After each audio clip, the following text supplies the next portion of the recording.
আন কথায় আন কর্মে সকলে যে পেতে থাকে, গৌরহরির কথাই তারা কর্ণপাত করছে।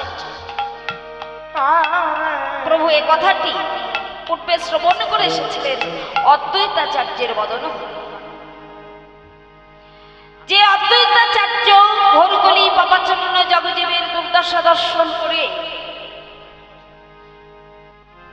তিনি সমস্ত গ্রন্থ আদি পাঠ করে শুধু এইটুকুই জানতে পেরেছিলেন, কলির জীবের জন্য, কলির জীবে উদ্ধারের জন্য একমাত্র মদন গোপালকে আমাদের অতি প্রয়োজন।